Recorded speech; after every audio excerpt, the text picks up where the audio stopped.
everyone, and welcome back to Disney Trip Tips. It's me, Sandi Alexander, doing the solo thing this week. Michael's been so busy in his office, and I just didn't want to bother him. And we are still in Orlando. Really, I should say we're in Kissimmee at our place. So if I sound a little different, it's because I'm using this other microphone. Okay, let me see a few things to talk about. Let's just get right into the show. First of all, weather has been kind of cool a few days. We've had some lovely, lovely days with temperatures in the low 70s and mid to upper 80s. No humidity at all, which was great. But then it got a little cool again, like in the low 50s early in the morning and only warming up into the mid to upper 60s. But some sunshine and a lot of cloud cover. So it was really, really something. In fact, I think I just read in the paper that most of the cloud cover that's been occurring over Florida is because of the La Nina. I think that's what it is, the La Nina that's been happening across the country. Fortunately, no snow. We are glad. And, it could all stay up north. I admire people who can handle the snow, but just not for me. Okay, Disney is demolishing the land outside of the Imagination Pavilion. If you've not been, it is the first major redo of the land since the Imagination Pavilion opened way back in 1982. Man, that seems so far away. The pavilion currently houses Journey into the Imagination with Figment, Imageworks, the What If Labs, Disney, and the Pixar Short Film Festivals, and the DVC Lounge. It's also a sneaky meet and greet area where you can find Figment, Joy from Inside Out, and characters from Wreck-It Ralph, as well as Mickey Mouse next door in the lobby outside of the Disney and Pixar Short Film Festivals. Now, while the construction will not affect the current attractions and entertainment offerings in the pavilion, it's going to be so interesting to see what the expansion looks like when it's completed. And coming up later on, I'm going to be talking about my sister's first visit to Walt Disney World. I took her into Epcot, and believe me, it was an experience, okay? But we did see a lot of the walls up, and in fact, a lot of people were going around asking, gee, what's back there? What's back there? So things are coming, okay? Let me see, moving on. Now, it's almost time for Disney's Animal Kingdom theme park to get a major redo. So they're inching closer to that day. First, Disney World has already confirmed that It's Tough to Be a Bug is closing down permanently. The entertainment offering, which opened at the Animal Kingdom back in 1998, is going to be replaced with a Zootopia-themed attraction. Though the attraction will close down permanently, the calendar does not give an official date and is scheduled to open, and it's scheduled to be open through April. Now, we did mention a few shows ago that Country Bear Jamboree has closed in the Magic Kingdom, and the new theme park rendition promises to deliver an even more vibrant and dynamic performance. This is from their website, okay? Captivating audiences with its toe-tapping country music tunes and hilarious acts. However, while most of the characters from the original Country Bear Jamboree attraction bear band, including Big Al and Teddy Bear, will be making a comeback, one beloved bear is not joining the new Grizzly Hall ensemble, okay? Liverlips, with his distinct personality and endearing charm, has been retired from the upcoming Country Bear Musical Jamboree attraction. In the new iteration of the attraction, the singing bear is going to be remodeled and reintroduced as Romeo McGrail. Romeo McGrail is going to represent a more politically correct version of the character, whose name has been a source of controversy for Disney parks for the past 53 years. Now, with this reimagining, Disney aims to inject new energy into the show, captivating a new generation of guests and providing a delightful surprise for old fans. Romeo McGrail's presence is evident in Disney's ongoing mission to remove offensive attractions from the parks. Now, why is the liver lips offensive? I'll be honest with you, I don't remember this character. I don't remember the name or anything, but this term is offensive by many academics today. It does refer to someone with unusually red or swollen lips, often due to excessive drinking or alcohol-related conditions. The term is considered impolite and derogatory. So that's the answer for that one, okay? In other news, 1900 Park Fair is reopening on April 10th at Disney's Grand Floridian Resort, so a resort and spa. So I know a lot of people are going to be very excited about that. Now let's talk about attire, something that we have mentioned before on the show. And you know what? Have some common sense. That's all I have to say about some people out there. Yeah, I know you're young, you got a great shape, whatever, yada, yada, yada. I was young too, but I wasn't the type that wanted to be risque and flaunt, okay? And there are a lot of people that do that. But if you're heading to Tokyo Disney, let's just say it, Tokyo Disney, their official attire rules are quite similar to what we have at the Disney theme parks here in the States. Tokyo Disney Resort forbids wearing items that may disturb or inconvenience other guests, wearing items that cover the face entirely or significantly, but excluding those required for medical purposes, wearing long items that come in contact with the ground, having tattoos with words or designs considered inappropriate, dressed in a way that can be mistaken as a Disney character, a performer, or a cast member, wearing items which can be used as commercial purposes, ages 12 and over, dressed in full Disney character costumes. Now, there was a big article out there, and there's the photos that are out there too, and I'm sure some video of showing some people at Tokyo Disneyland and Tokyo's Disney Seas, where it's just people, you know, young influencers and whatever, and they're just trying to get their name out there and get their videos out there, dressing inappropriately. So again, use some common sense and have some courtesy whenever you do go into any park, okay? But there was, over a year ago that a lot of people at Disneyland were doing it purposely because they knew they would get some free merch. But I don't know if that happens over at in Tokyo Disneyland or Tokyo Disney Sea. So again, have some common courtesy and be respectful of yourself and other guests that are in the parks. Another big milestone for Tiana's Bayou Adventure at the MK Park. The flume after the 50-foot drop was, let me see.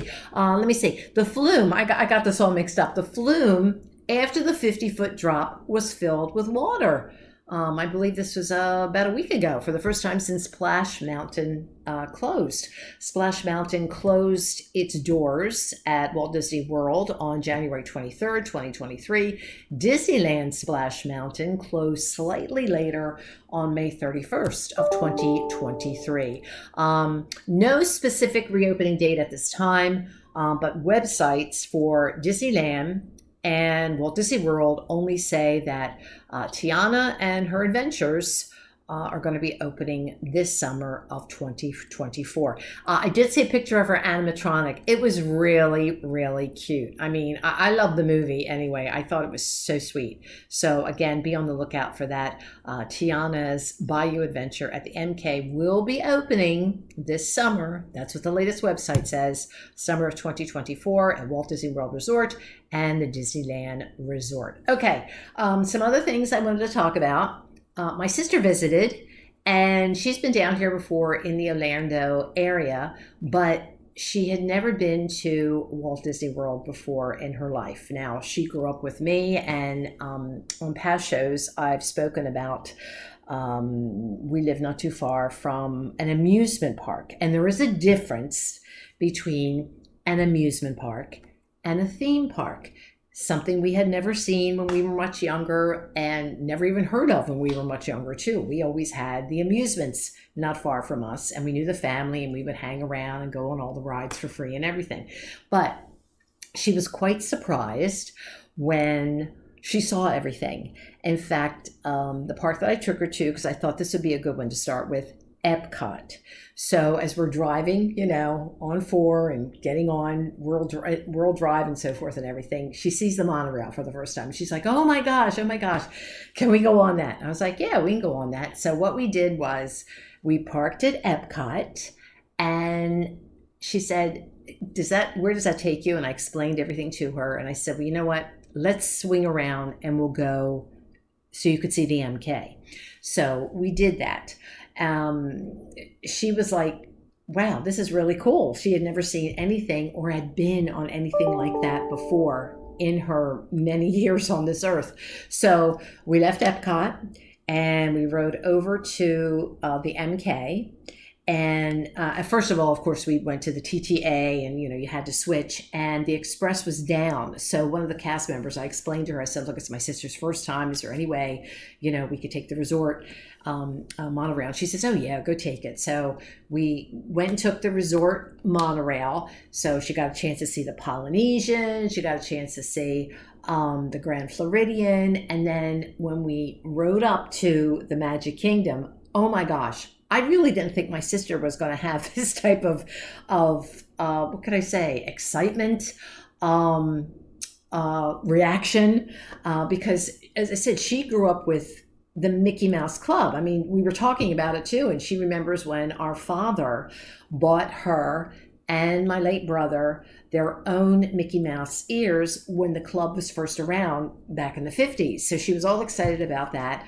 I remember taking her to downtown Disney at Disneyland, and she loved all that and everything, and got a chance to see some of the old things that she had when she was a young girl.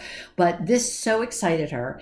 And I said to her, well, if I'd known you were going to be this excited, I would have just taken you here to the MK. But she was like in awe of seeing Cinderella's castle. She loved the Main Street, of course, loved the monorail. And then when we rode through the Contemporary, oh my gosh, she had never done that before. So she was really psyched about that and just enjoyed it so much. So we finally made our way back to Epcot, did that swing around, got off, got into the park, and the first thing I took her on was Spaceship Earth. And I said, look, this is nice and easy. You'll like it. It was only like a 5-minute wait. And we walked right through, and she was a little nervous, getting on the little ride car because the way the floor moves, and they were kind enough to slow it down for her so she could get in. And when we were going through, and I was explaining it to her, like, we're climbing up through the sphere, and she couldn't get over the animatronics.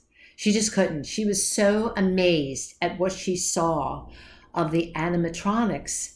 And because, as I said, we had never experienced anything like this growing up. So she enjoyed that thoroughly. And of course, loved when you got up to the top and you're like in the big, what is it, like the big room with all the stars, and the planet Earth is like hanging in there. And then when you start going backwards and everything, she really enjoyed that a lot. So we got out of that. We walked to World Showcase and went to the England Pavilion, and was just, oh my God, she's a big Anglophile. And when she saw the little small Hampton Court, she was like, oh my gosh, I love this. I love this. Had to buy some stuff and everything.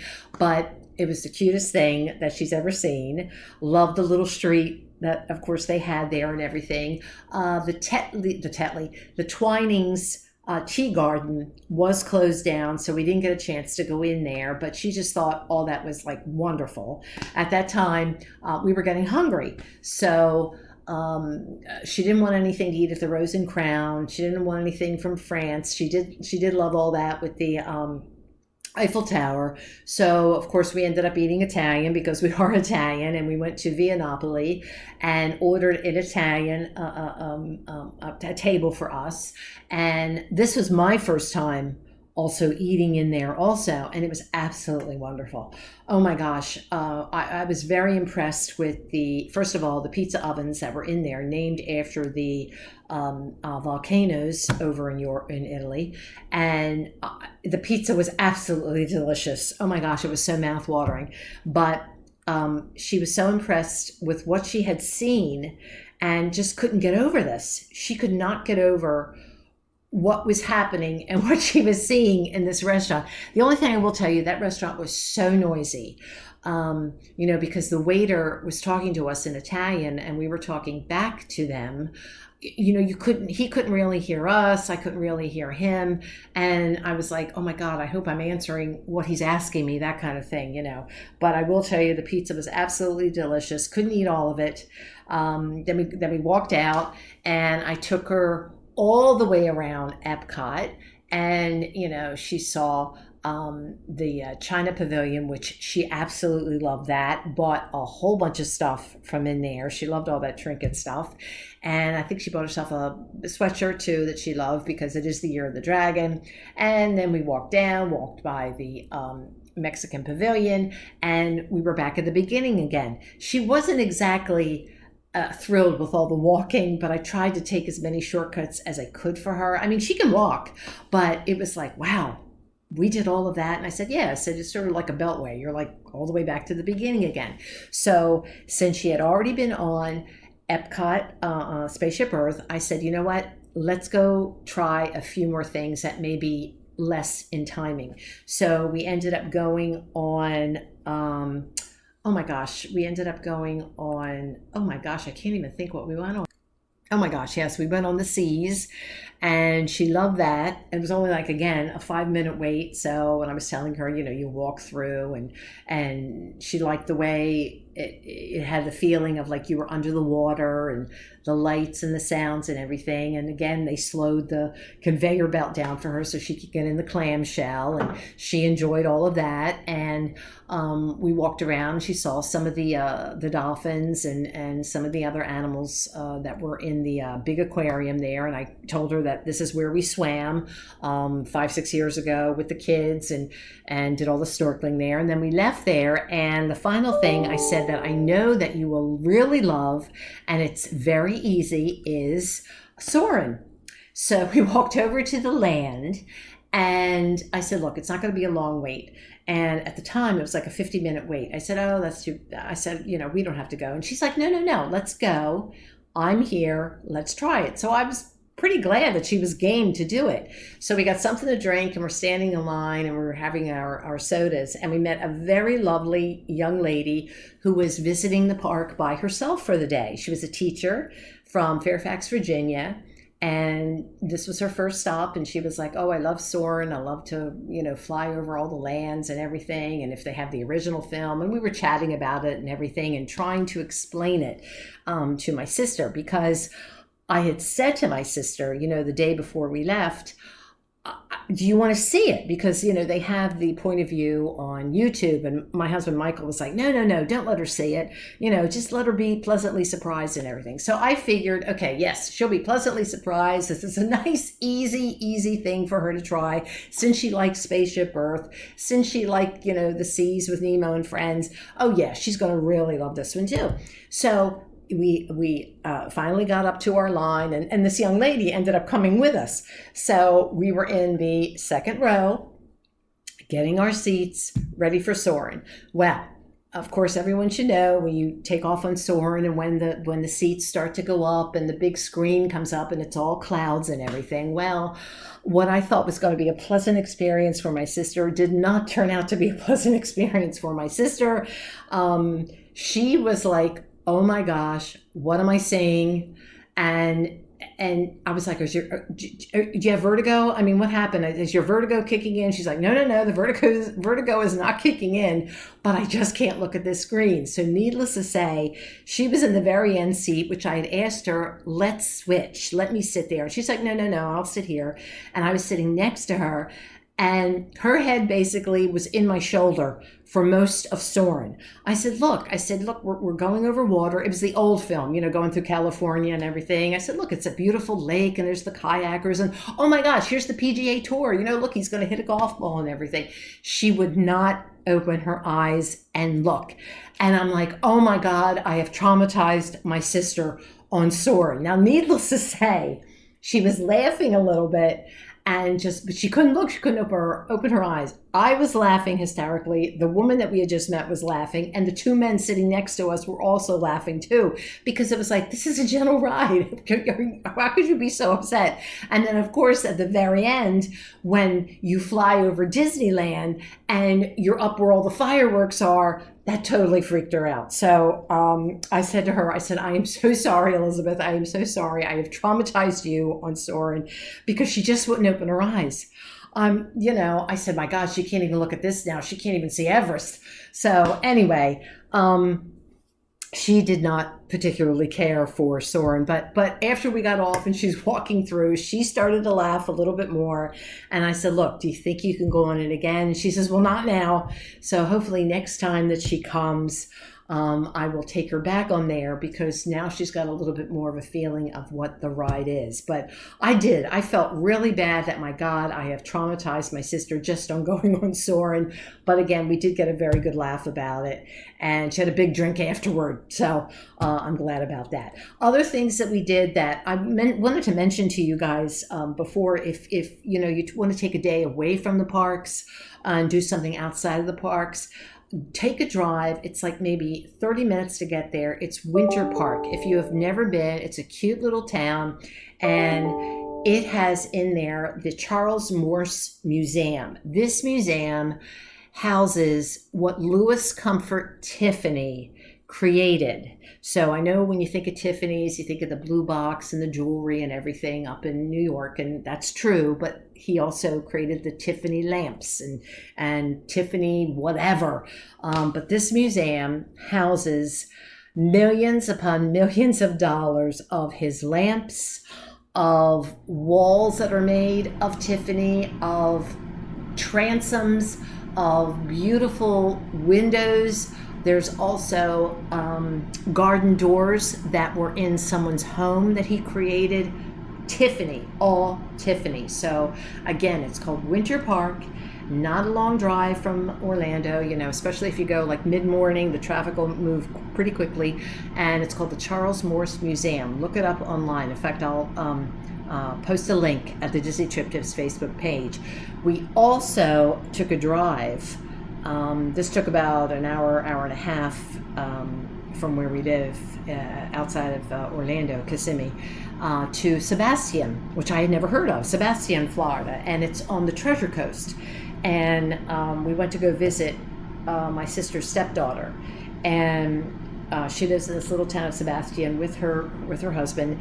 And in this museum, they have a museum there called the Mel Fisher's Atocha Museum. Now, if you remember, I think it was 1982 or 1985, Mel Fisher was somebody who wanted to go find basically treasure, and the Atocha was one of the biggest finds off the coast of Florida. This ship that was filled with huge pieces of emeralds, coins, gold chains, swords, daggers. What else was in there? It was everything that just was lost at sea during a very big storm. And they went, I think the ship went down maybe like in 1617 or 1672. But this museum is pretty cool to go into, and it doesn't cost much. I think it was like $10 to get in or something. And you go in and you watch the film, and it tells the story about Mel Fisher and his sons. And unfortunately, he did lose his one son and the son's wife during an expedition. But they talk about this Atocha that was found and the gold that was found. So this museum houses some of that gold, and the bigger museum is in Key West. So if you ever take a trip to Key West, you might want to see this. But this one is closer in Sebastian, Florida. And again, it's Mel Fisher's Atocha Museum, filled with the finds of this treasure that they found. Also in Sebastian, which I will tell you, such a cute little town. It sits on an inlet before you go to the next grouping of a city, and then you have the Atlantic Ocean. But this little town sits at an inlet, and you can find it on the map. It's like maybe 30 minutes away from Melbourne, Florida. You're still a good ways away from Fort Lauderdale and Miami, but it's cute. Sebastian, Florida, and that's where that museum is. Plus, you get some really good food, and they really give you a lot at Mulligan's. And again, that sits right on the water. And I will have to tell you, I was so glad to see the water and see seagulls, and just being near the water and hear the lapping of the water, because having grown up at the beach, I miss that. And I live now outside of the mountains, and then here where we come to stay in Florida, it's lovely, and it's nice that I can just drive in either direction, and I will be at the beach or I will be at the golf. So again, if you ever get a chance and you're down here, take a day trip to Sebastian, Florida, get to that Mel Fisher Museum and see all those finds of the Atocha, or take a little day trip to Winter Park and check out everything at the Charles Morse Museum and see all those Tiffany pieces. Believe me, you will not be disappointed. Oh, by the way, getting in the Morse Museum, it's like $6 for an adult. And if you're a senior citizen, my gosh, it's even cheaper than that, okay? All right, listen, I am going to book out of here early because I'm tired. I'm tired from all the stuff that we did. So have yourself a wonderful, wonderful week. Thanks for tuning in. Replay of the show is this evening at 7 p.m. Eastern on Sorcerer Radio, and we'll talk again next week, okay? Have a blast. Be safe. And this is Disney Trip Tips on Sorcerer Radio at srsounds.com.